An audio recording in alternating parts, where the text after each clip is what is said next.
Welcome back, everybody, to another episode of Stirring the Pot. Everybody's here in the studio together. We're all sitting around the table, as always, every week, going back and forth. College football, NFL football is in full steam. The Brusco bus is not being talked about this year, but before we get into a lot more NFL talk this week, guys, how you doing?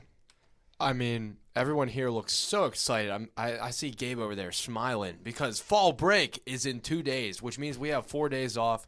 I'm sure we're all very excited about that.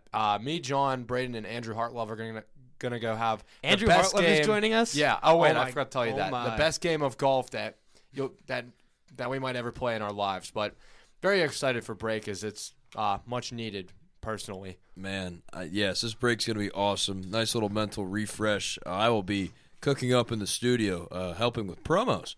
Of So course, Connor is I'll going be to cooking on the editing. Connor has to go to a forbidden thing this weekend. A Oh, fall wedding. yeah. A terrifying sight this time of go year. to your job. Yeah. Sorry, censor that word out. Censored job. Yeah. Shout out to my cousin Alicia getting married to her fiance Zach.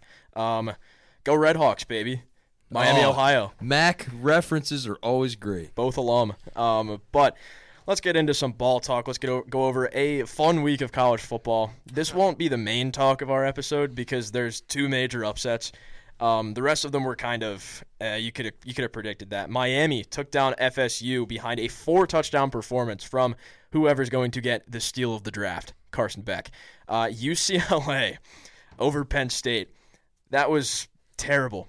That was really bad. We'll talk about that. But Florida over Texas. That's the other big upset.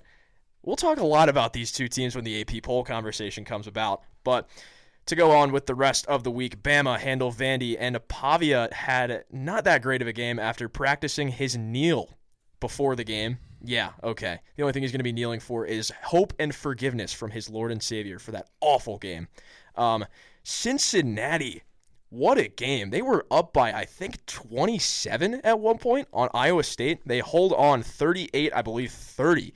But Virginia squeak it out against Louisville 30-27. That is Louisville's first loss on the year under Miller Moss. But let's get into the two main games. UCLA and Florida being the upset guys this week. I want to get your guys' thoughts on Florida-Texas first. That will be the first game that we talk about in this last week's slot. I know Dom's going to have something to say. I'll go over to Dom first about his favorite team in the NCAA, the Texas Longhorns, and Arch Manning. Well, I mean, anytime I see the Texas Longhorns, whenever I see them lose, I just get really upset. Oh, no, I'm just kidding. I really dislike this team. I mean, just week in and week out, they put a smile across my face as I get to see them lose in such a great fashion. I mean, Arch Manning once again proves that he can't win big games. Surprise, surprise. I'm not, personally. His draft stock is dropping. He can't. I mean, in this Red River rivalry that I'm going to talk about in a little bit, it's. I'm sorry. I'm going to be. I'll give Texas props where they deserve it. They do have some good areas on their football team, but Arch Manning is not one of them. But glad to see that Florida could pull off the win, though. Yeah, me and Gabe were in the car, actually. Fun fact, this was after the game. We were watching the couple of Arch Manning interceptions. Terrible. I'm not going to lie, that was awful. Two awful balls. One of them, he completely missed the safety, right? Dude, it's not reading the safety. Oh, that's what it It's was, yeah. To give him credit, that safety is fast. Yes, But- very true. But you need. It's like in the fourth quarter, you got to know this guy's kind of fast here. You watch film. It's just. I'm not gonna say like he looks terrible. He just doesn't look okay. Like you're giving this guy like a C- per se. You're getting the C gets degrees here. I have to agree with Dom, and I think John is the one who talks about it. Watching how he plays, he doesn't play like an NFL ready quarterback, and he's gonna have to stay at least another year. If he can, it's college. He can stay as long as he wants. Yeah, at very least. I will give Florida the credit, though. They deserve it a lot. Jaden Ball had over 100 yards and a touchdown. Dallas Wilson had over 100 yards receiving and 2 touchdowns, and DJ Lagway only threw 1 interception but was 21 for 28, so obviously getting a lot of completions in. So this Florida team, I think, definitely really deserved this win. I think a good shout-out to Florida's D-line as well. I mean, they completely just stopped that that Texas run game. I think that their RB1 he was averaging 1.3 yards per carry on. Well, it was just not a good run. 8 carries, 11 yards. Yeah, 8 carries, 11 yards, 1.3 average. Good job, Florida defense. Yeah, interesting game to say the least. Arch with the 2 picks. This has kind of been a recurring theme for this Texas offense. Arch has really not looked very poised, and I don't know what people were expecting. This is going to be his first full year starting. He's, like you said, he's definitely going to need more time in college. If not 1 year, then 2 years. Got to be 2, man. Because I would watching those interceptions, I don't know what happened with the because he went 16 for 29 again. Terrible. That's not anything under 60%. You kind of don't want, especially with the type of passes he is throwing. Checkdowns. But you kind of want to go with those pocket. The pocket was clean on both interceptions. The pocket is clean. There's no excuse for those interceptions then, because you can't excuse his offensive line isn't as good as Quinn Ewers is. This was on because we've seen quarterbacks succeed. I mean, Malik Murphy actually had success with Texas for a game. This is Arch Manning's come to God moment. Yeah. It's going to be interesting to see how this Texas team navigates the rest of the season. We'll talk about their ranking after this, or lack thereof, but it's time to get to the elephant in the room for myself. Penn State falls at the hands of the formerly 0-4 UCLA Bruins, 42-37 at the Rose Bowl. I will come out and say this. I'm not usually one to defend this player. This game was not on Drew Aller. Drew Aller played very well in this game. I would like to give him his props for this. He had 200 yards in the air, 2 touchdowns, had a very nice completion percentage, and had 78 yards on the ground on 11 carries. Led the team in rushing. I don't know what is going on with this team, but I think Oregon broke them. But on the flip side, Nico Iamaleava had probably the game of his career. That was a crazy, crazy good game. He ripped off, I think, a 50-yard run in the second half. He looked like a true 5-star, and I think this is his coming out again moment. The post-Tennessee Nico is here. Yeah, I mean, if you told me before the year that James Franklin would choke away a game in the Rose Bowl, I wouldn't be surprised. Or I thought it would probably happen in January, not in October right now. I think this is kind of going to be the wake-up call for Penn State. This team has just been the same story every year. They beat the little guys and can't beat the big guys. No, you can't beat the little guys. I think a lot has been placed on the defense for this game because 42 points to UCLA, who's never led, is just unacceptable at this point. The only thing I can think about in this game is the press conference after they asked Drew Aller if he plans to make the playoffs, and he goes, yes, of course. I mean, I don't know what other question you could have given for that response. What do you want to say? How do you respond to that? You that's just have to say what he said. You say yes. That's just bad reporting, man. Yeah, this is why, as a media major, I have hope. Mike Tomlin would have walked out right there. Yeah. Man. I will say, and I want to talk about especially, it was the end of the first half for Penn State. Now, it was Brad Nessler and Gary Danielson on the call, and they were like, and this is the craziest thing I've seen in the last 10 or 15 years, because Penn State had 3 timeouts. They were running the ball, trying to get in the field goal range. But here's the problem. The clock was still running. They didn't use the timeouts until very later on into the half, almost ending. What are you doing there? As James Franklin, I don't care who it is, which coach, that is poor management, time management, and potentially cost Penn State points. You could arguably say if that was potentially a touchdown, could have saved them the game. I mean, at what point are people finally going to admit and start to understand that, James Franklin, your seat is scorching? Yeah, I wanted to ask what your opinion was on that, Connor. I mean, how hot is James Franklin's seat right now? I know Kotelnicki's seat is very hot right now, but do you think at this point it's just is it time to pull the plug on this era of Penn State football? Because it's been kind of the same story for a while. No, it is not time to pull the plug on James Franklin. I don't think this is on him. It is solely on the coordinators. The coordinators have been awful, and this offensive scheme is terrible. Andy Kotelnicki, who was a prospective West Virginia football head coach. He won the assistant coach of the year. Yeah, he shouldn't have, because that was all on the running backs. The running backs won him that award. Singleton and Allen were by far, other than maybe Price and Love, were the best duo in the country.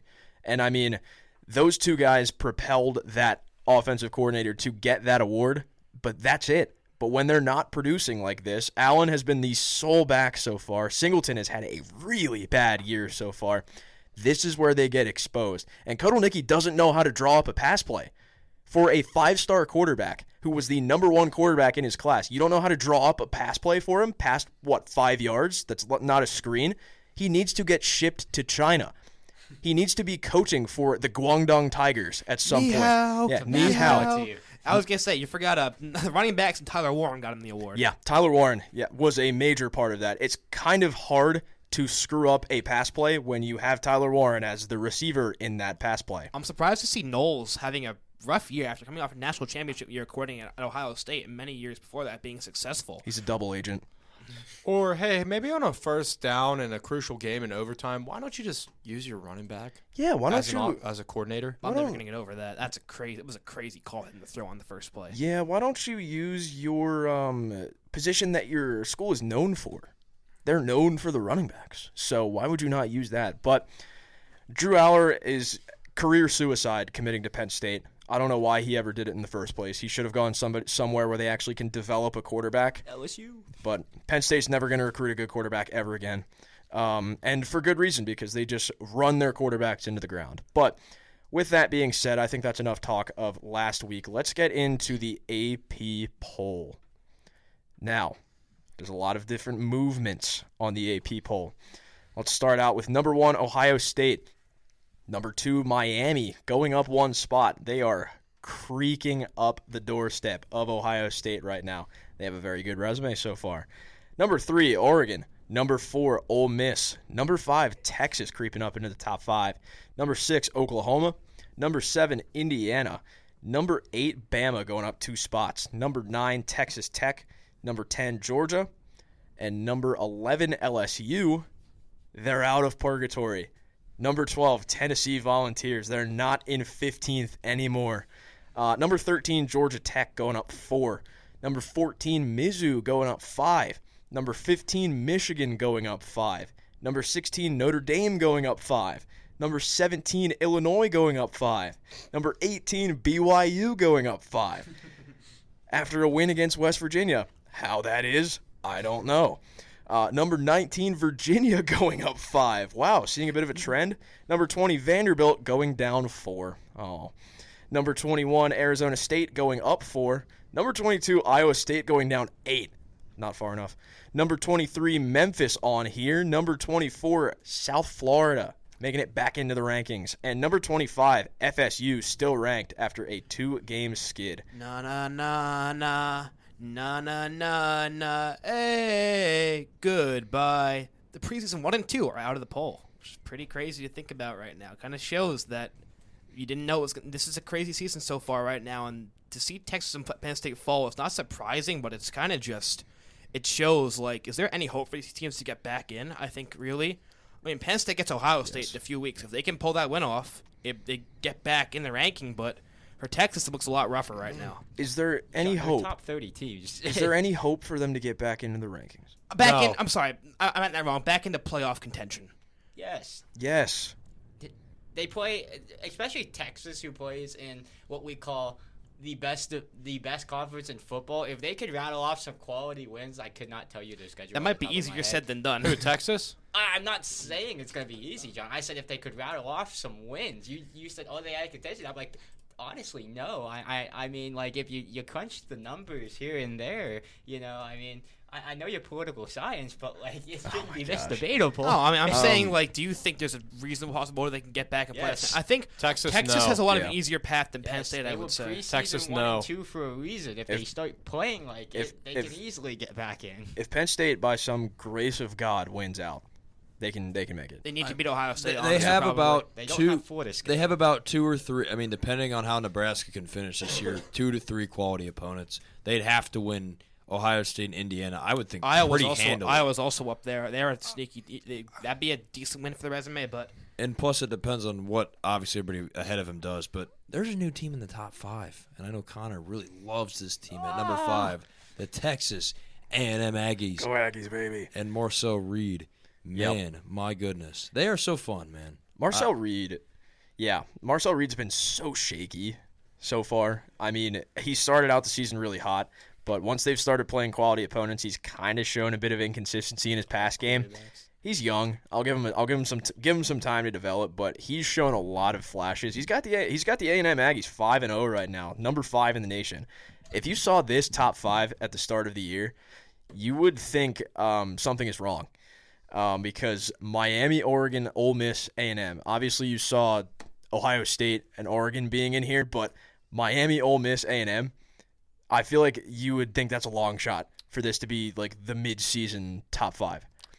No, I think that one question that I have, though, is we had this conversation earlier, Connor, but why is Georgia Tech above Mizzou? They're way too high, in my opinion. I feel like. Okay, It's an I wouldn't Illinois say situation. that. They are undefeated. They Oh, both I know are why. undefeated teams, both 5-0 right now. But Mizzou just has a way better resume than Georgia Tech does right now. Not to, talk down on Georgia Tech, but I feel like Mizzou with Bo Pribula, the traction that they have, they should at least be up a spot or not two about over Georgia talent. Tech. You're saying this because they beat South Carolina. I'm That's not. why. No, No. I'm not saying that. That's not even I'm a not quality saying winning that. one. It's the same No, thing I for do Georgia agree. Tech beating Clemson. That's not that a quality. Clemson win looks. I mean, it's the kind of thing that happened last year with Georgia Tech. They beat a good team, and then same with Florida State. A win that looks quality becomes not that quality after a sudden. Yeah, it's not a quality win, but Georgia Tech hasn't lost. Why would you? They haven't boasted scrubs. There's no way around it. Mizzou's the same way. I mean, why would you take that away from a 5-0 team? There's some teams on here, if you scroll up, I mean, Tennessee should be high. LSU should not be that high. I'm sorry. I know they were 4th in the nation. They've had some awful losses. They but haven't their looked that quality good so wins- far. Yeah, Even in their wins, they haven't their looked that good. quality wins are not great. I think Indiana's perfect. I think Alabama's perfect. I think Oklahoma is perfect at 6. It's just there's some underlying teams. Who's at 9? There's some underlying teams. Texas Tech is a good call. It's just when you get to that top 15, it's like 10 and 15. There's a lot of room that you can't really maneuver. I mean, Georgia Tech and Tennessee are 7 votes away. The committees kind of see them almost as similar teams, almost arguably the same in kind of quality, and they're gonna obviously put Tech, I think, above Mizzou just only because of the fact of what that Clemson win was at the time. That's the only reason I can think of. Other than that, it's kind of. There's one that I want to point out here. It's a really interesting one. Michigan. What have they done? What have they done? They're sitting pretty right there. They just beat Wisconsin by 14. They put up 24 points on Wisconsin. Alabama put up near 50. Yeah. That's why Bama is so much higher ranked than they are, but Why is Notre Dame having a legit opportunity? A to lot make of the this is playoffs? just teams falling down, honestly, because the 2 teams that were in the top 10 fell out of the ranking right now. People are just moving up by proxy, it feels like. I mean, you can kind of see with Michigan's, their situation is, and kind of with Notre Dame's as well, they're getting propelled because others in front of them lost. And I think you could see that hold towards the middle to end of the poll. The teams keep going up by 5s.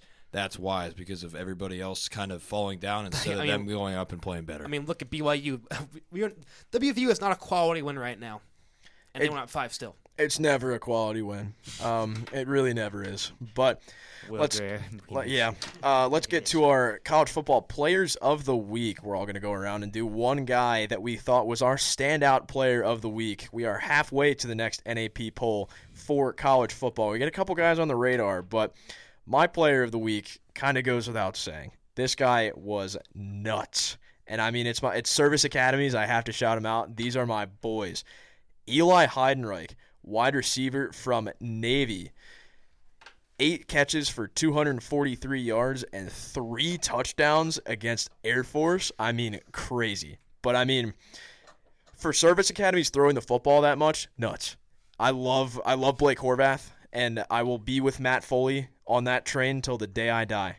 Blake Horvath is one of the top quarterbacks in the country. It feels disrespectful. Service Academy is throwing the ball. What kind of world are we living in right now? A good one. Yeah, but for my player league, I'm going to slide over to the Big Ten. I'm going to go with Michigan receiver Donovan McCulley. Converted quarterback transfer from Indiana, had a really good game. 6 catches for 112 yards and 1 touchdown, becoming the first Wolverine to break 100 yards since Colston Loveland, and the first Wolverine wide receiver since Rowan Wilson, Steelers legend, to break the barrier, which he lasted in 2023.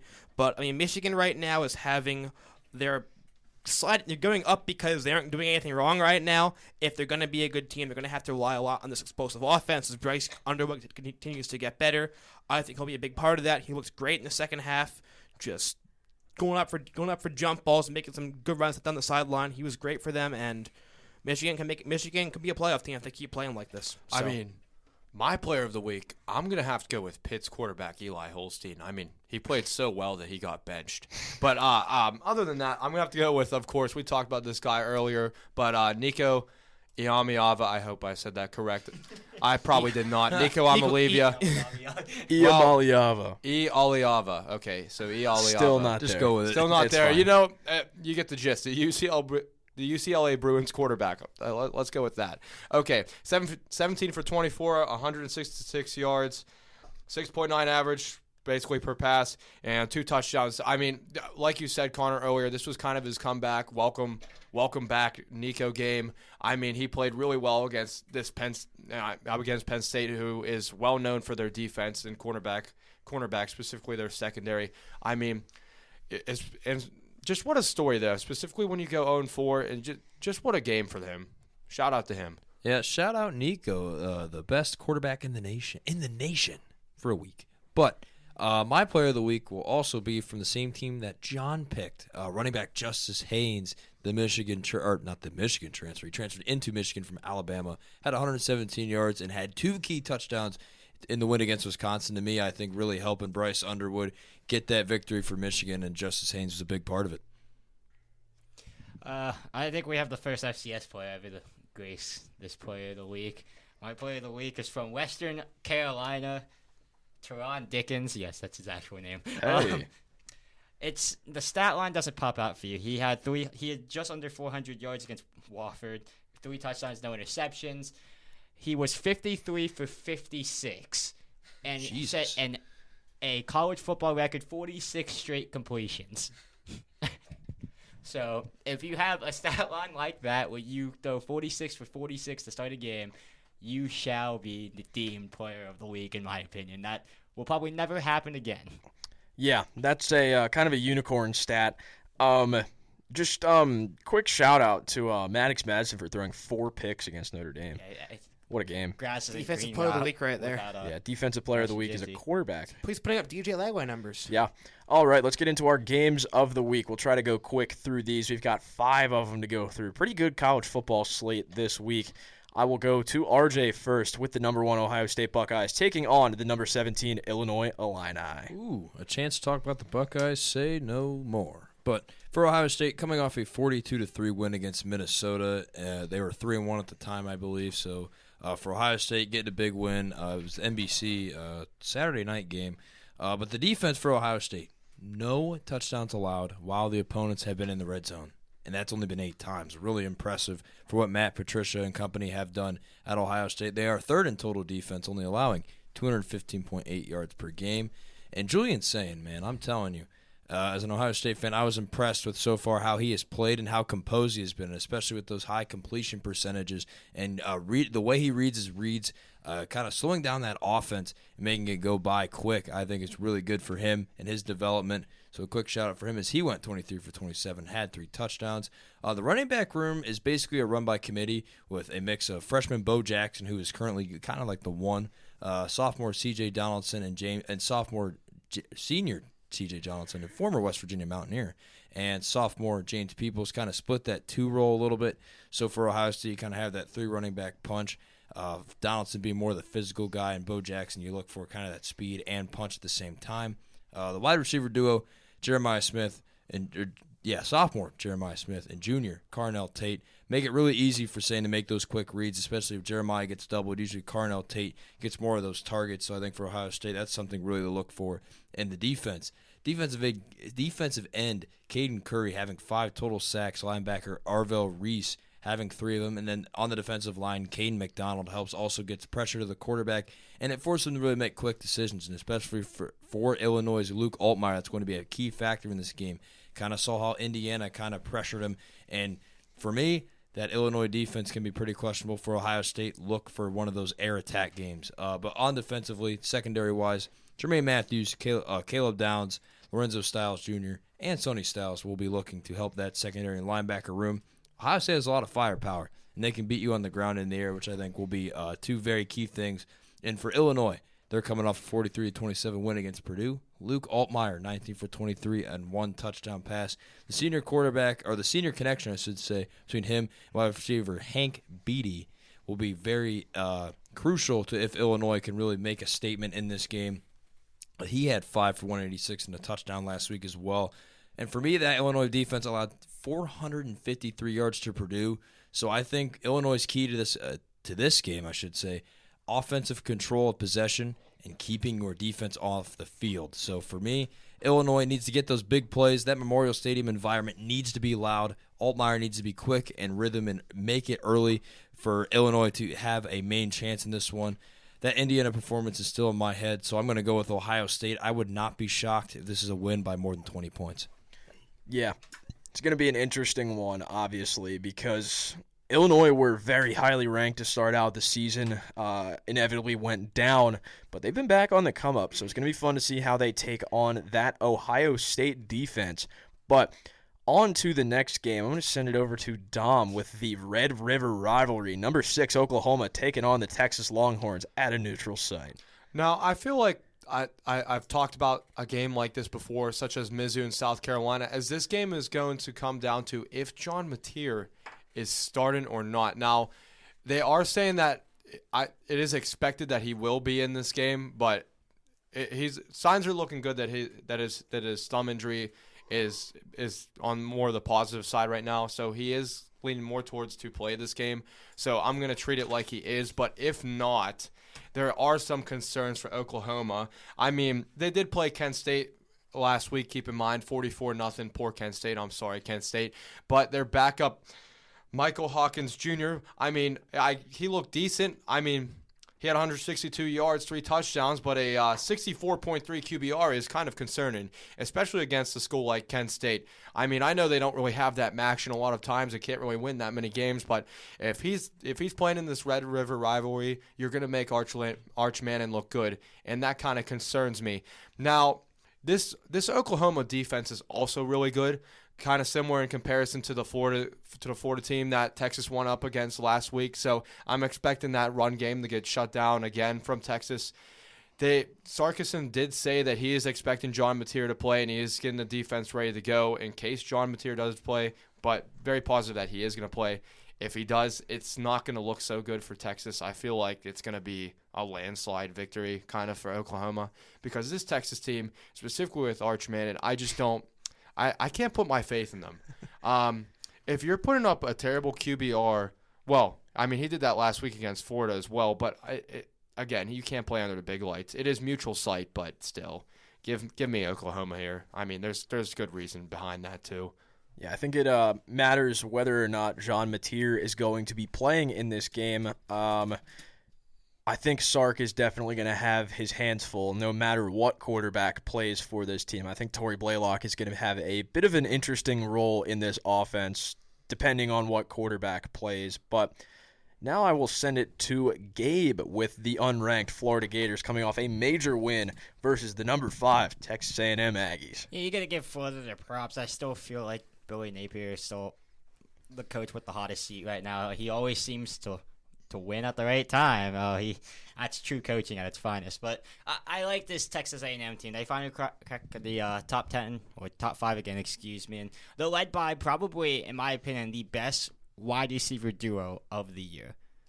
You've got Casey Conception, you got Mario Carver, both transfers, one from the Wolfpack, one from Mississippi State. But they're almost combined for 1,000 yards. And with Marcel Reed, like Connor mentioned, playing kind of iffy against high-quality opponents, you need 2 guys like those. They're combined for almost 1,000 yards, almost double-digit touchdowns. They are the heart and soul of this team. And now you go to what is causing that heart and soul to have cardiac arrest, the defense. The defense has been terrible. They did not play good against UTSA, not much better against Notre Dame. It's just any team that has any quality running back is going to absolutely hound them.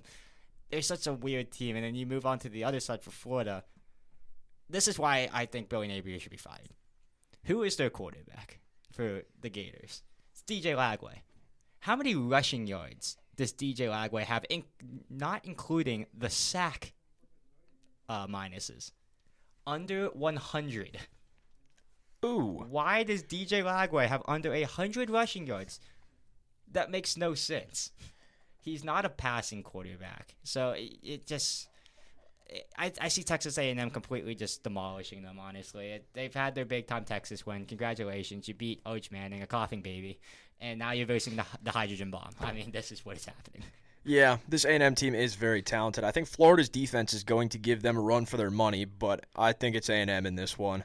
I'll do my game now because John has the game of the week. But number 8, Bama, going up against the number 14 Missouri Tigers in Columbia, Missouri. It's going to be a fun one, obviously, because these two teams have came to play so far this year. Bama coming back. They're 4-0 since losing their first game of the season to Florida State. That was a bad start, and everybody was calling for Kalen DeBoer's job. He said, hold my beer. And he has been coaching out of his mind pretty much. And Ty Simpson has looked like probably one of, if not the best quarterback in the NCAA. 1,400 yards, 13 touchdowns, and only one pick on the year. Notable wins for them would be against Georgia and Vanderbilt, 2 ranked wins. I believe those were back-to-back. Ryan Williams obviously was one of the talks of the offseason and is having a great freshman season, but Jeremy Bernard has taken over that wide receiver core. He is the wide receiver one. He's got a great route tree. I think he's one of the most underrated, if not the most underrated wide receiver in college football right now. But I think the key to this game for Bama is their defense. And that starts with Bray Hubbard. Bray Hubbard is a dog. He's got a forced fumble and 2 picks this year so far. He's the second leading tackler on this team. And this Bama defense runs through him. He is straight dog, exactly what DeBoer needs. But on the flip side, Mizzou, they've got a really high-powered offense. Bo Perbula, I miss you. Please come back. The kids miss you. They need you back at home in Happy Valley. 1,200 pass yards on the year, 12 total touchdowns on 3 interceptions. He's a true dual threat guy. He can do it all. But I think the main engine of this offense is transfer in running back Ahmad Hardy. 730 rushing yards on the year on 103 carries. That's 7.1 yards per carry. 9 touchdowns. I think he's the best running back in the country. I feel like a lot of people will agree with me on that. People have their opinions, but at least stats-wise and impact-wise for his team, he's been far and away the best running back for me. Hasn't gone under 100 rushing yards once this season. He's not Ashton Genty level right now, but he's playing in the SEC. You got to give him some props for that. But on the defense, obviously, they have an old West Virginia Mountaineer, Josiah Trotter, but Nicholas Rodriguez has been the engine room of that linebacker core. 15 total tackles, 1 sack, and 2 passes defended. It's going to be a fun one. It's going to be a close one. But Bama has the edge talent-wise. With that being said, Ahmad Hardy's going to run rampant. I'm taking Mizzou in a close one. I think it's going to be an upset game. And I don't know. I feel like Columbia is a really tough place to play. Both Columbias are tough places to play, whether you're in South Carolina or in Missouri. But I'm going to go with Mizzou in this one. Go for the upset. Now let's give it to John for the game of the week. We will be going with Indiana, number 7 in the country, going and playing number 3, Oregon. All right. We got a big Big Ten matchup right here with Indiana coming in to a tough Autzen Stadium crowd. I think the quarterbacks are going to be the big focus of this game right here. I've been reading a lot of mock drafts recently because the Jets are so bad. I want to get some hope in some form. And these quarterbacks are usually mocked in the top 3, both of them. That's Dante Moore for Oregon, former 5-star UCLA transfer, and Cal transfer Fernando Mendoza for Indiana. He's been deadly accurate so far this year. Reminds me a lot of Jared Goff type coming out of college right now. Both these teams coming off bye weeks, coming off probably what seems like their signature wins with Indiana's rout of Illinois at 6-3-10 and Oregon's taking down of Penn State, sending them into a spiral. For Oregon against Penn State, they were able to disrupt Penn State's offensive game plan early by shutting down those running backs. Only 18 first-half rushing yards allowed for the Oregon defense. I think Indiana runs very similar offense to Penn State, or they kind of want to in a sense, because Indiana they want to run a lot the ball and then set up these easy completions for their quarterback right there. So if Oregon can do that again right now, they could probably make waves and help win this game. Their pass defense has also been really stout this year. When they're at home, they only allow a 34% completion rate, which is insane. So tough Austin crowd going to help a lot. I think Indiana, if you want to win this game, you have to play this game like you played against Illinois, which is to have your D-line dominate, which is going to be a lot harder against Oregon. Against Illinois, they had 7 sacks. Not only 7 sacks, they had 5 of those sacks being very timely, 5 coming on third down. So, a couple players to watch real quick. D.R. Hill Jr. has been awesome for the Oregon Ducks, coming back from injury, averaging 10 yards per carry. And Indiana's one of their leaders in the secondary back in D'Angelo Pons, who had that big pump block to kick off the scoring against Illinois. So, I have picked against the Hoosiers all this year. I'm not that confident in them this time.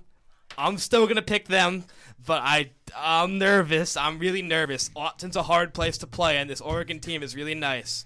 It's going to be a fun game on 3:30 on Saturday. John, this is a night game. This is like having a 10 out of 10 right in front of you, and you have like your girlfriend who's really mean and wants to break up with you all the time, and she's like a 3 out of 10, and you're Gabe, like, nah, I'm going to stay with you. I have rode with Indiana since the first episode of last year. I am not going to stop now. Mendoza's the new Shadur in John's head. I'm not getting on. He might be the Jets quarterback next year, but I have to. Both these guys might be the Jets quarterback next year. I feel like whoever the number 1 quarterback is will be the Jets quarterback next year. The way they're going. I mean, I feel like Dan Lanning's gonna give him the duck, if you know what I mean. Phil Nice getting that Nike money over there. He's gonna be saying, "Who's your daddy?" Let's get into the NFL talk. There's a lot to talk about in the NFL. We are going to break some news here in this NFL news segment, but let's get into a little breakdown before we talk about it. Spencer Rattler and Cam Ward both got their first wins as starters. We will talk about that. 2 running backs had great days. Bill Krosky-Merritt for the Washington Commanders and Rico Dowdle over 200 yards on the ground for the Carolina Panthers this week with Chuba Hubbard out with an injury. Is Dak Prescott an MVP candidate? The Ravens are getting curb stomped every week, and it is a beautiful sight. We'll get into a little Ravens talk in a second. But the Jags toppled the Chiefs in a Monday Night Football thriller. And we've got breaking news here on Stirring the Pot. The Chargers are trading for Ravens defensive lineman Odafe Owe. And I have the trade. Did you not see one that? hardball to the other? I have. It's him and a 6th-round for a safety from the Chargers in a 5th. It's Alohi Gilman and a 2026 5th to the Chargers. Or the Chargers are sending that to the Ravens, and the Ravens are giving away in a future 7th. I mean, I think we did a recap of a draft. Like, I don't know what draft class he came from, but I remember we talked about him in one of our recap episodes, and how I think most of us gave him an A or a B, and overall he was just a really good player. He's been on and off, kind of shaky. But he's got the stats. The stats are definitely there. He's got the pass rush moves. He doesn't necessarily have the stats, so to speak. Everyone thought he was going to be this generational defensive end, and he just hasn't really been that. But he's a solid pass rusher. I mean, he had double-digit sacks last year. That's why I think 10, 12. I believe 12. It was like 10 or 11, I think. I think it was 10. I mean, my gut reaction hearing this is maybe the Khalil Mack injury is a bit worse than we were thinking, because he's been a big part of that defense. They traded for him from the Bears. He had a 17-sack season a few years ago, which is crazy for how old he is. It's more like the Chargers need any pass rush. Watching that Commanders game, Jaden Daniels with a braced knee could stand in there. Yeah. But when you're having a season like the Ravens right now, I mean, you got to start reevaluating some stuff because they are a disaster right now. Yeah, it's really bad. We'll talk about some head coaching stuff with that later. Real quick, though, I will say he was on the last year of his deal. Trading him saves $8 million on the cap. So this could be a future move also, because it depends on. You gotta look to the future of how they're going right now. That's my point. Also have Mike Green. Yeah, that too. I mean, you kind of, if you have an offer like that, chance to save money. I mean, that's going to happen, especially with how Eric DeCosta runs the Baltimore Ravens. They kind of got to play Mike Green because he doesn't have a 5th year either. Yeah, essentially what they're talking about is that Gilman fits their secondary system that they run, and they have such a banged-up secondary. I feel like they kind of needed that, but I don't know why.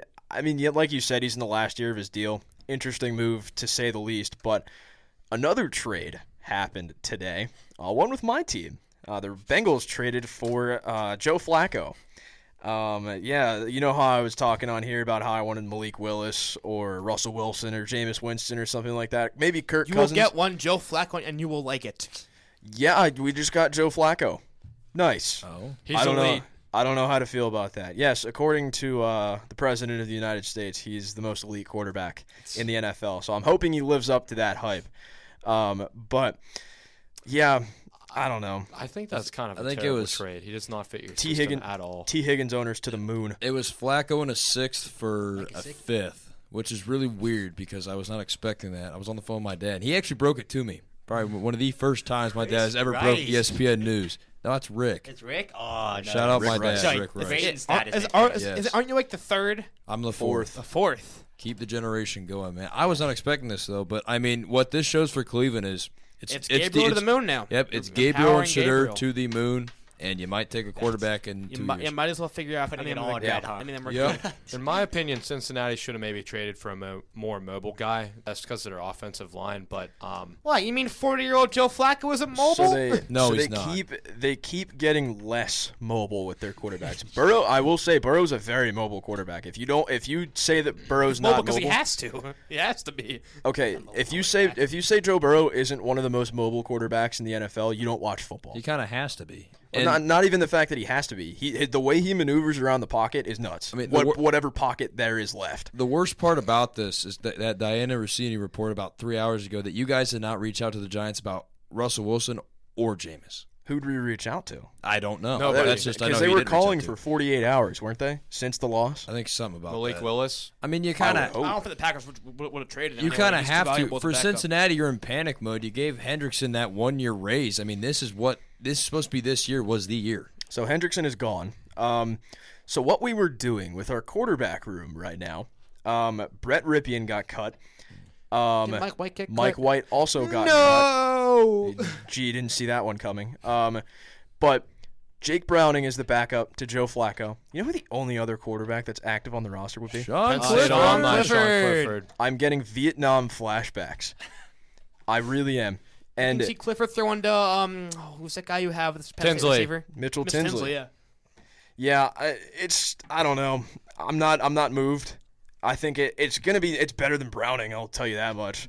Maybe Joe Flacco will throw less picks. He has 6 on the year already. This looks like a Drew. Yay. This looks like a Drew Sample masterclass coming up soon. Get No. ready to roster him. Yeah, get ready to have a lot of Noah Fant targets again. Or Mike Yeah. Gesicki. Mike Mike Gesicki. Gesicki season. Mike Gesicki and T. Higgins to the moon. a quote-unquote win-win move, I guess. If Yeah. you really want to consider that. Win-win. Kind of ish, Yeah. not really. Sticking with quarterbacks, though, 2 guys got their first wins. And one did it a lot uglier than the other did. Yeah, Cam Ward got his first win as a starter, and so did Spencer Rattler. Spencer Rattler's looked great so far this year. I will say that. Tyler Shuck, get ready to fire up the resume Why builder. draft Tyler Shuck? Because you know Spencer was the guy, and Spencer's younger. They did NFL not. They did teams not. aren't smart, Gabe. They did not know that Spencer was the guy. They were looking for a quarterback to compete with Spencer, but Tyler Shuck can't compete with a parked car. One that's 2 years older and has bounced around. Didn't really Yep. get a start till like Louisville. He played for Yeah. Texas Tech and got benched for AJ Duffy. Yep, that is a true fact, by the way. I mean, we got to talk about this Titans game. Is that the ugliest way to lose a Yes. game you can imagine? Yes, Between No, the there was- DeMarcado drop ball at the goal line, which I'm not sure how that happens still. It It's just keeps called a happening, it brain feels fart. like. I have fucking get like 2 of those every year. And then the crazy holy roller fumble play at the end Yeah. to get the touchdown, which was so like you threw a pick and got a touchdown off the pick, which is just bizarre. Tyler Lockett So- fantasy points. I was just gonna say I Is love that how actually how that scored? Yes. I love Jesus. how real scored it as a Tyler Lockett pick 6. Yeah, That was so funny. For reference, though, the Tennessee Titans before that pick, they had a 1.8% chance of winning that football game. Are we shocked? It's the Tennessee Titans. I mean, percentage-wise, yes, but like, I don't think I'll ever see that play happen again. yeah. I don't want to say if that's disgusting or it's like you always say, Connor. It's like a car accident. It's so bad that you just can't look away from the game. Yeah, that's a lot of teams in the NFL right now. It Hello. is. It's like a car accident. It's so bad that you want to look No, away. I can look away from the Jets, Connor. Don't worry. I but can look away you're from the Jets. but you're so curious that you don't want to look away. You can't look away. You have to see what's going It's the on. worst, best way we could have put John, I love Yeah. how you mentioned you were the one who mentioned the DeMarcado fumble or dropping the ball in the back of the end zone or before the end zone. Your team actually did that last year. Malachi remember? Corley, yep, and got him cut. Current Cleveland Brown. Yeah, You guys I'm- love our sloppy second receivers. But guess- I I don't don't know know Elijah why. Moore. Guess what running back stepped up for the Arizona Cardinals? Michael Carter III, former Jets Former running Jet. back.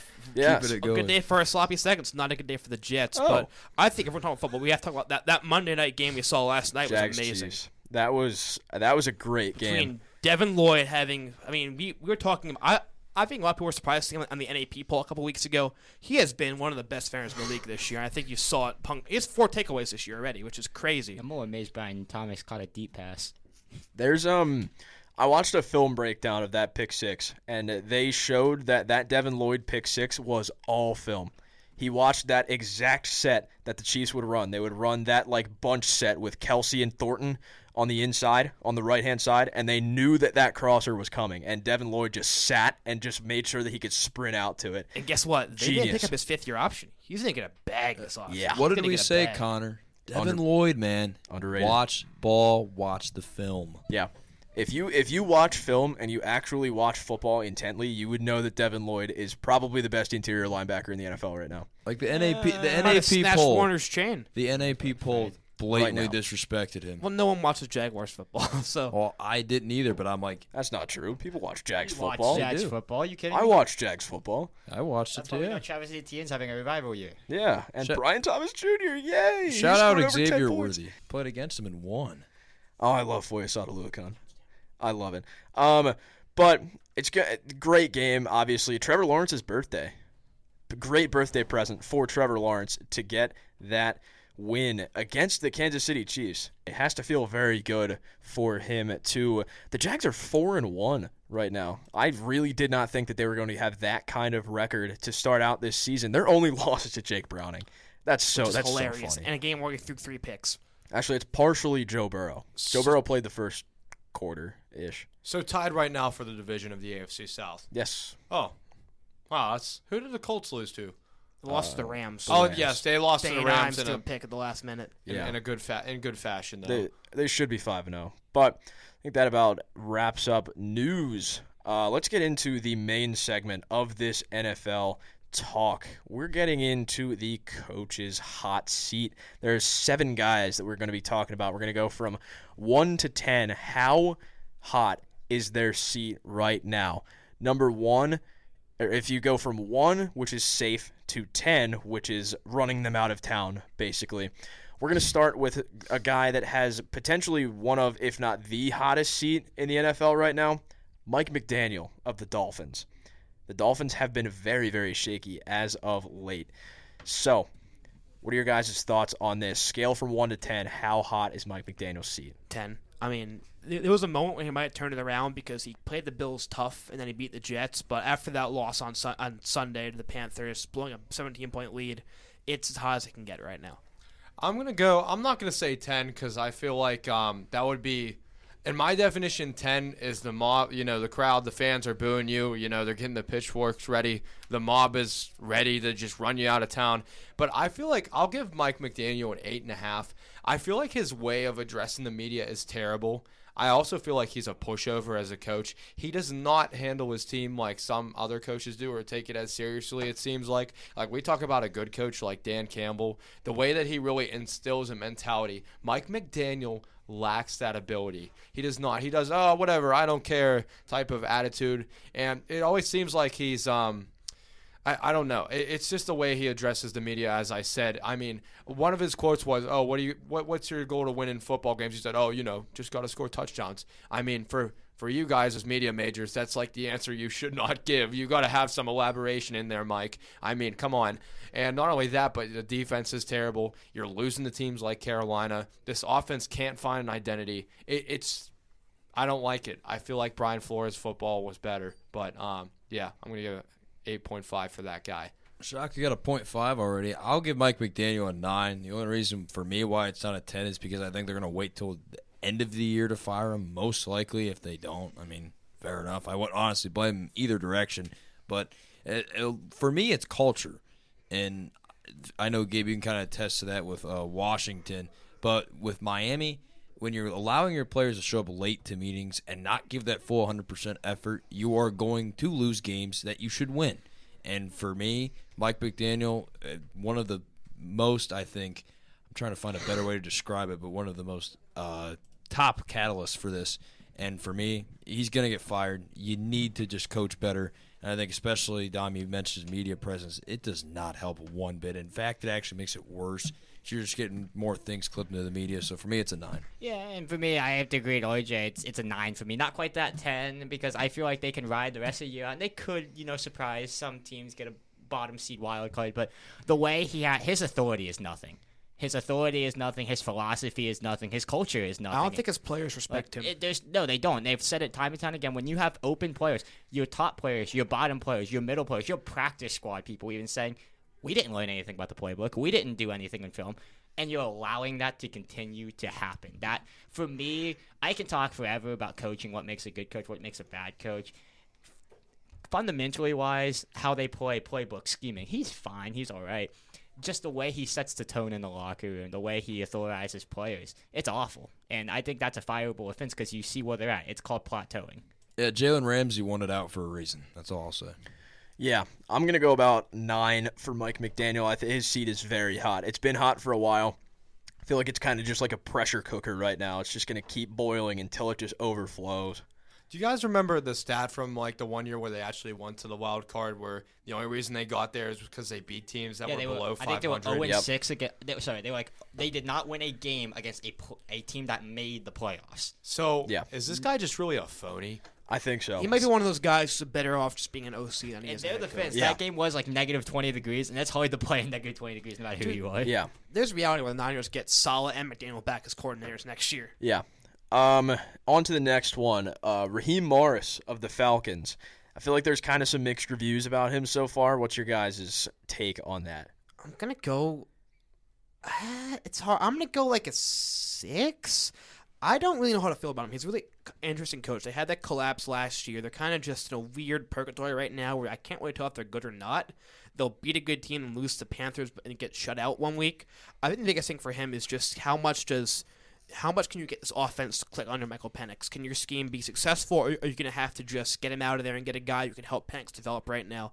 It's really hard to tell right now. I think his offense, the defense has looked a lot better recently. Obviously, that Vikings game, but he's a hard guy to tell. I'm going to say about a 6 right now. No, I haven't seen many of his press conferences. I'm going to have to go about like a 5. I think that he deserves at least one more year.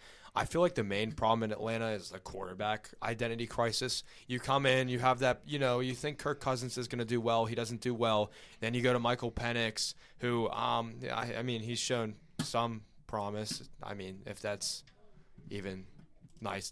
That's nice of me to say, by the way, as well. But I feel like he's at least one more year in. I mean, this team still puts up a fight. They have good volume here. I mean, just target Drake London more, use your running backs. They're going to be competing for this division, but clearly Tampa Bay has it. But his seat's not that hot, in my opinion. Yeah, I gave Raheem Morris a 7, and then for me, it's either kind of towards that middle tier numbers for me.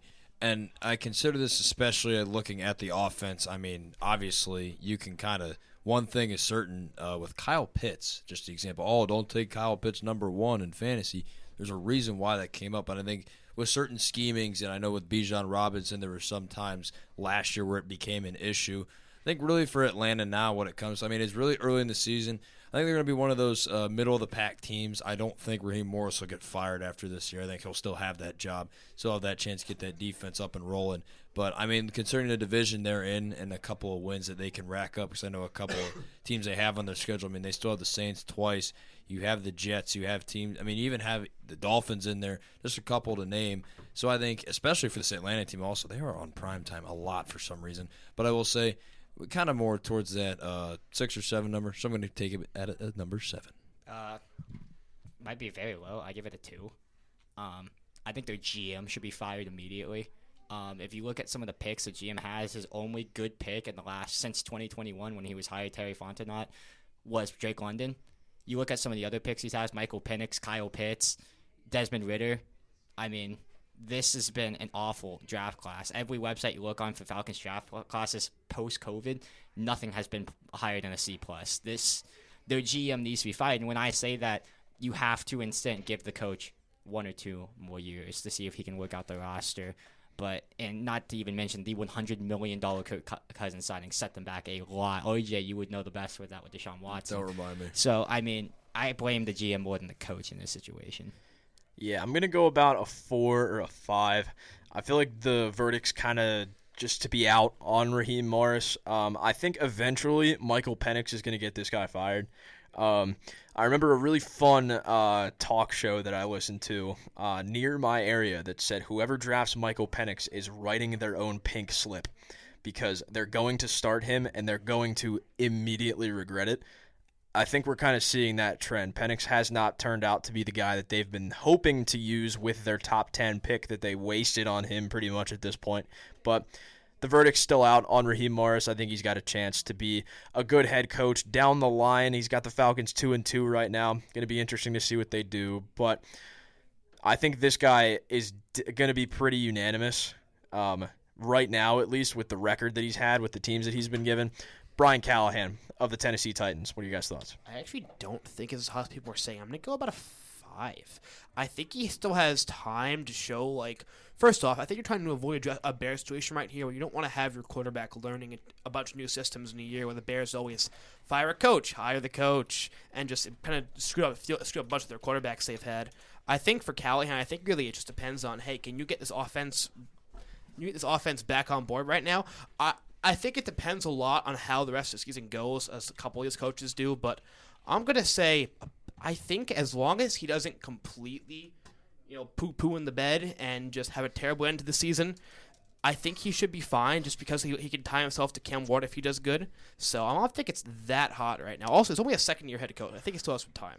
John, I don't know why you think that Brian Callahan seed isn't that hot, but for me, I'm gonna have to go with the high number. I'm gonna have to go with 10 out of 10 for this guy. Should probably be I mean, he should probably see his way out right now. Honestly, they should fire him right now. Let's be honest. I mean, you only won that game against Arizona because of some silly pick that nobody saw. 1.8% chance. You got very lucky and win that game in Arizona. You didn't even deserve to win that game, let's be honest, but they did. They somehow did. I don't know how they did. Before that, Brian Callahan for 2 years, 3-17 on his head coach tenure. Why would you want to keep that guy around? I mean, his only saving grace is maybe the Will Levis catastrophe. The occasional pictures or images that you would see of him doing random poses every week was kind of cool. But other than that, this guy's got to go. You get rid of Mike Vrabel, who is praised for his coaching skills, to this guy. I mean, if I was a Tennessee, if I was a Tennessee fan right now, I would just incite the mob, get this guy out of here. Yeah, for me, Brian Callahan is a 10.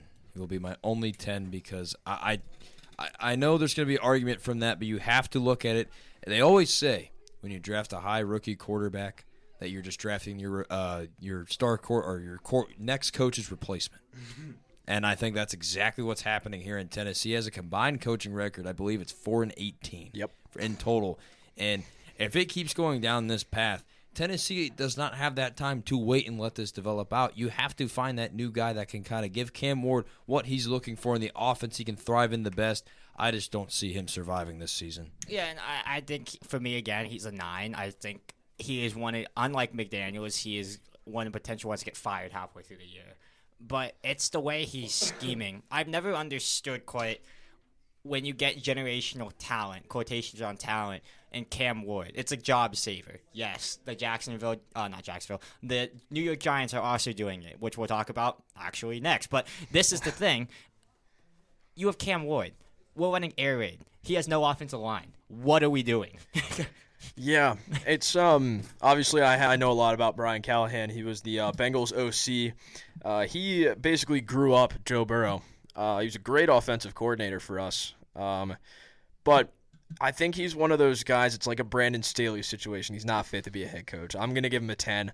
It's my only 10. I know it's been a short tenure so far, but it's been a very bad short tenure. He's been very brash towards media members. Doesn't seem like he has any part of the locker room, especially Cam Ward right now. It feels like they're feuding, especially with the comments, he's going to keep it a buck. But, yeah, despite the win, which they really shouldn't have won, Cam Ward's quote was right. He is, in fact, keeping it a buck. But on to what Gabe was saying, the next coach on this list is the Giants' Brian Daboll. This seat's been hot for a while, and I really need to hear the opinions on this one. This is a tough one because you hear, but I think it's pretty a lot in New York media. John Mara said where he's not sure. He basically said, "Hey, you're on the hot seat. You got to win some games here." I'm gonna go with this feels like a 5 to me again. I feel like the biggest thing he has going for him is Jackson Dart. Is if he can tie himself to Jackson Dart, and Jackson Dart can be a good quarterback right now. I think the reality is you don't want a Chicago Bears this and have a guy who goes in his who learns one system and just kind of gets caught in this purgatory of being dragged through head coaches and stuff like that. I think Dable, as bad as the Giants have been under his tender, I think this is his last shot is to tie himself to Jackson Dart. Say, hey, you should keep me here because I'm good with this guy. I think you had a good game and a bad game from Dart so far. He's so up in the air right now. I think the New York fans want him out of there, but I kind of think the Mariners are going to give him at least one more year if this quarterback situation can work out favorably for him. He's a hard guy to evaluate right now because you can tell he has a quarterback. He's been successful developing quarterbacks before with Josh Allen, but I think they're going to keep him around for a tiny bit longer. Also, he has some good grades after that first season there. For Dable, I mean, there's a lot wrong with this Giants team. I feel like partial blame should be put on the GM here, as you have both Daniel Jones and Saquon Barkley leave, and they become significantly better as soon as they leave that team. I mean, that's kind of concerning. But for my number, I'd have to give Brian Dable. I'm gonna have to give him a 7.5. I feel like he should be. I feel like this is an end of season firing if he doesn't get this program together. But you also have to consider how much change has happened with this Giants roster. I mean, you had Daniel Jones, who kind of was confusing for 1 year. He looked great in that 1 year that he made the playoffs, his Linsanity run to get that bag. And then now you have this change going on with Russell Wilson, Jameis Winston, all these new guys coming in. So it's a lot of change for Dable, but he has been able – I will give him some credit. The way he's been able to coach his team to win some games, like the Chargers game, good for his resume. For me, though, this will have to be the end of the season to really determine if he can keep this job or not. Yeah, I gave this an 8, and for me, looking at it, from 2022 to 2024, each year he got worse. And most of the time for coaches, that means if you're getting worse, you have that time. I know you can talk about the veteran. I mean, obviously, with the Russell Wilson experience he's been having so far, I mean, now it's like, okay, how many more wins is he going to get on that New York Giants schedule? And I think that's what a lot of people are looking at. And you might as well combine this with Joe Schoen's job as well, head coach GM combination, because that's what it's going to come at. You're going to have the Eagles, the Broncos, the Eagles again, the Niners, the Bears, Packers, Lions. I would be very shocked if he survives this season and does not get fired, because you're going to lose most of those games on that schedule, and that record is going to keep getting worse. And the New York Giants and their media and their fan base will probably riot. So give me an 8. Yeah, I'm going to go with an 8 here. And another one, just like Raheem Morris, this guy needs to go as well with his GM. I think this is with the Giants, you need a 2-for-1 here. You need to get rid of your GM. You need to get rid of Dable. Not because of overall record, like kind of John speaks of, but more of you just need a culture. You just need a change. And his record keeps going down. He's in a much more competitive NFC East than he entered in, which was already kind of competitive when he entered. But it's still the fact of, we've seen this before. Jason Garrett won Coach of the Year off of 1 year off a quarterback and got fired. I mean, you're not going to see any difference here. He doesn't have the success he had with the Bills with Josh Allen. Yeah, I'm also going to go in the camp with saying 8. It's been a 10 in the past, but I think he's kind of cooled off a tiny bit since then. Obviously, there's some kind of confidence from the front office. Jackson Dart is the only thing that's tying him to this job right now. But you guys want to hear a stat? They went 9-7-1. He won AP Coach of the Year, and they won a playoff game in 2022. You want to know what his record is since then? It's really bad. It's not even just since then. Since they're like, they had like a 7-0 start that year, and like since that 7-0 start, it's been a disaster. I didn't even say the number. 10-29. That's bad. That's really bad. That has gotten a record better than that has gotten coaches fired. Hey, that's double digits. That's pretty good. Hey, double-digit wins. Hey, I doubt it. Hey, Brian Callahan. Yeah. That's 9 more than Hugh Jackson. I've been a Brian Dable supporter since day one. I think he did a very good job with Josh Allen. I wanted them to draft Jalen Milroe because I thought he could have a similar arc to somebody like that. They got Jackson Dart. I think that's a better option for this offense. But, oh my gosh, I can't defend Brian Dable anymore. He just has not been able to put together any kind of success with a decently competitive roster over the past couple years. They've had good players. It's not like they've had lack of talent. They've had good players. Jackson Dart is his lifeline right now. And yet he's a 5. Okay. It's his lifeline right now. Let's go over these last 3 head coaches pretty fast. There's one that I want to go in depth on. But let's do this one quick. Just give a sentence. Jonathan Gannon for the Cardinals. 8. The Cardinals have a win now roster, and he's not winning. I can't put anything more than that. I'm not going to give him that high of a number, but this Arizona Cardinals team, as mentioned before, it's like that car, and then you get into it, then the engine falls off. I mean, everything looks together, but it's really not. I'm going to have to give him a 6. I mean, I'd give him at most another year here. If they don't make the playoffs, then it's time for him to go. Yeah, I'm around that 6, but it's heating up towards that 7, and potentially if he goes on to next year and keeps this up, this will be an 8. I think for Gannon, you got to control that locker room. I think showing, especially the sideline burst that he had recently, does not help his cause. I have to say 8. People talk about keeping the locker room. He never had it to begin with. He has a good roster, and he's doing nothing with it. I mean, Cliff Kingsbury, he's making Cliff look good as a head coach, and that gives him an 8 off base.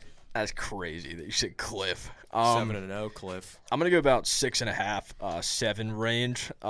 It's getting up there for Gannon. I mean, he hasn't really done anything with a pretty competitive roster. The offensive line has been the main focal point, and they've drafted well, but they just haven't been playing super well as of late. So I'm going to go about 7 for him. Let's go. I'll save the prominent one for last. Zach Taylor is the next one. This one I have some very adverse feelings towards, but I definitely know that the front office has a lot different number than a lot of people do. I'm gonna go for. I just have a hard time seeing them fire. I'm gonna go for 3. I just have a hard time seeing them firing him. I have a hard time seeing it. I really do. I feel like the Burrow injury is giving him an excuse just to keep him around. I feel like they're coasting a lot of the Super Bowl win, but it's not. Is it what I would do? No. Is it how I feel the front office? I'm sure Connor. I'm not a Bengals fan. I don't follow the Bengals that much, but I feel like they're coasting a lot of the Super Bowl win. I think they're just gonna keep him around because Burrow got hurt and he's getting a flyer again after last year. I felt like. Yeah, this is coming right to me. That's insane. Zach Taylor has been given time and time and time and time again. He's had 3 healthy Burrow seasons, and he's went to the Super Bowl. After that, that's the only thing that has been saving his job since. Ever since that, they haven't done anything. Zach Taylor has been one of the most incompetent head coaches that I've ever seen for the Cincinnati Bengals. He's gotten carried by Joe Burrow. Brian Callahan carried him as his OC. Brian Callahan is the reason they made that Super Bowl. Brian Callahan's scheme is the reason they made that. Jamar Chase, you can say whatever you want about Penei Sewell. Penei Sewell obviously was going to be, they're going to pick an offensive lineman. They picked Jamar Chase, and it worked. Suck it. But Jamar, T, Yoshivas now, Gesicki now. They had C.J. Uzama when he was very good. It's been decent too. I'm talking about 2021. Oh, 2021. My bad. Or 2022. I forget what year they went to the Super Bowl against the Rams. It was either 21 or 22. 2022, because Andrew Willis. 22. That's what it was. But that was all Brian Callahan. You want to know that defense? The defense was good. Lou Anarumo was a good DC. You want to know what Zach Taylor was doing? Sitting on his hands and crying in the corner. I'm not saying I think he's a good coach. I'm not saying I think he's a good coach. I agree with a lot of your points you're making. I just, the front office is going to say, hey, Burrow got hurt. We want to give you a fair shot. I don't think it's a smart choice. That's why I think it's going to happen. How many times have they given him that chance? Like many. 4. I think they're going to do it again. It's at least twice I can count currently. If not, 3. More. Yeah, 3. No, my personal opinion about this, I feel like it should be like, I'm going to go 8. I feel like that's reasonable. I feel like if it wasn't for the Jake Brown Linsanity run that one year, he'd be out the door right now. I agree. Because that kind of saved him. Because you can argue that from that, it gives him that, like, the Kevin Stefanski, not saying Kevin Stefanski should be fired, but you work with your roster to get wins type of situation. And if it wasn't for Jake Brown, I feel like he would have been long out the door. I mean, you talk about last year. If they would have won that game against New England in week 1, they would have made the playoffs, and they could have gone way further. Again, but it's like that saving grace of, oh, my players are injured. Please spare me one more year, front office, please. Then he gets on his knees, and then same stuff, different year all over again. Like how you mentioned Kevin Stefanski there, I want to get the thoughts of everybody here on the end because Bruce Arians had some nice words for him today. But Zach Taylor, going to give an 8. Dom, we're thinking on the same wavelength today. Look at that. Look at us go. But at least, especially us being fans of the AFC North and kind of watching this, I don't want to say Cincinnati collapse because for the most part there hasn't been too much collapsing besides obviously Burrow's injury so far. I mean, that's kind of the only thing you can say, and the defense. It's those two factors. Everything else is, I think, fine. It's manageable, offensive line. But besides those points, you can't really tell me that another coach cannot step in and do what Zach Taylor has done so far. I think it's really, you can look at almost all these coordinators or potential hiring candidates that can do the same thing. So for me, Zach Taylor will be fired by the end of this year, and if he's not, I think it's a disgrace to the Bengals and their fans. We're assuming the Bengals have a rational owner, which they do not. So Yeah, but this is living in a perfect world. This is what we're talking about. exactly. He is my only 10. And when you talk about this, that Super Bowl year was incredible. Were they favorites to make the Super Bowl? No, they were projected to lose in the wild card. They made a miracle run, which they have not had that success, partly due to Patrick Mahomes. But again, this is the thing. Who is improving? The Chiefs are staying somewhat relevant. The Bills are improving. You guys just signed T. Higgins and Jamar Chase and Joe Burrow. And you can't even come to a deal with your first-round pick of the year. You are digressing. He, right now, as a head coach, has one of the worst traits that you can have in a head coach. I know it sucks. Injuries. Yes, injuries are a big factor. That's why the guy next on the list for me should not get fired. You have a scheme around a very good quarterback. The quarterback went down. He's had limited success with the quarterback when he's healthy. That was shown in the first few games. You have a situation now where you are mediocre with all your talent and you are extremely terrible with half of it. That, in my book, as a head coach, exposes you that you are too reliant on the talent and can't make something out of nothing. At least something manageable. You don't need to make the playoffs. You just need to be competitive. They're not competitive. They made McKee look like Tom Brady in the preseason with their first-team defense. I went 9 with this. Obviously, I'm not going to go 10 because it could be a lot worse. It could be Brian Callahan. But I don't know. He's been given way too many chances. He, like you said, Dom, if that Jake Browning Linsanity run did not happen, he would be so far out the door it would be in a different country. Or if they didn't have that kind of almost playoff run at the end of the year last year. Was that? No, yeah, that's right. It was like one. That was the previous year. It was the Browning year, and then it was last year they had that late push to kind of almost make it. I feel like we didn't clarify this, though. We're not talking about first-year coaches in this segment We either, are not, yes. Because I know there's going to be somebody – well, there's some people who believe Aaron Glenn should get fired. Hello. And I don't feel like there's fair judgment. Yeah, let's cut that before we go to that's- that. Let's go to the last coach. Blow up Paycor Stadium.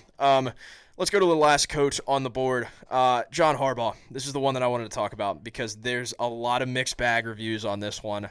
I think we're going to have a lot of differing opinions on this. His seat's heating up. It's heating because definitely because I think it's just consistent playoff disappointment every year and then a disaster class this year.